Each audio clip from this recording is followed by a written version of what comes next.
बहुत पुरानी बात है। सुंदरपुर नाम के एक छोटे से गांव में राशिद नाम का एक गरीब मगर बहुत मेहनती किसान रहता था। राशिद सुबह से शाम तक खेतों में काम करता ताकि अपने घर वालों के लिए 2 वक्त की रोटी कमा सके। उस दिन सर्दी बहुत ज्यादा थी। हवा इतनी ठंडी थी कि जिस्म कांप रहा था।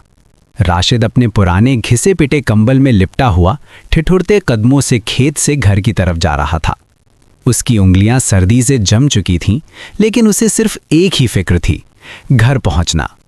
अचानक उसकी नजर जमीन पर पड़ी और वो रुक गया। वहां एक सांप पड़ा हुआ था जो सर्दी से कांप रहा था।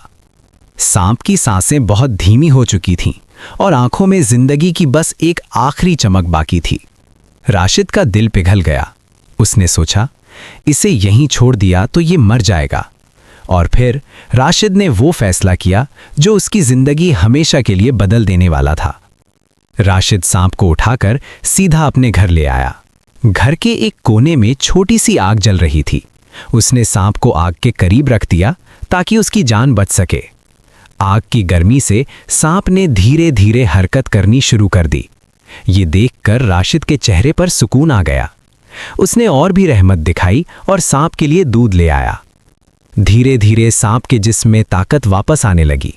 इसी दौरान राशिद का बेटा अयान भागता हुआ कमरे में आया। उसने मासूमियत से कहा, अब्बू, आपने बहुत अच्छा काम किया है। राशिद मुस्कुराया, लेकिन उसे क्या पता था कि खामोशी के पीछे खतरा छुपा हुआ है। जैसे ही सांप के जिस्म में पूरी ताकत आई, उसकी आंखों का रंग बदल गया। अचानक कमरे में एक तेज फुफकार गूंज उठी और पल भर में सांप ने बिजली की रफ्तार से झपटा मारा। उसका निशाना था छोटा सा अयान। जहरीले दांत अयान के जिस्म में धंस चुके थे। कमरे में सन्नाटा छा गया। अयान जमीन पर गिर पड़ा। उसकी सांसें तेज होती जा रही थीं। राशिद की दुनिया उस पल उजड़ चुकी थी। गुस्से और दर्द में राशिद ने एक भारी लकड़ी उठाई और सांप को वहीं मार डाला, मगर बहुत देर हो चुकी थी। राशिद अपने बेटे को बाहों में लिए जमीन पर बैठा था। आंखों से आंसू रुकने का नाम नहीं ले रहे थे। वो खुद को कोस रहा था, काश मैंने इस सांप पर रहमत ना की होती। उस दिन राशिद ने एक बहुत बड़ी सीख सीखी। हर चीज़ रहमत के काबिल नहीं होती। कुछ चीज़ों की फितरत कभी नहीं बदलती।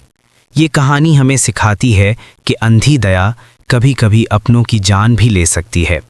अगर वीडियो अच्छी लगे तो वीडियो को लाइक, सब्सक्राइब और कमेंट में ज़रूर बताएं कि आपको कहानी कैसी लगी।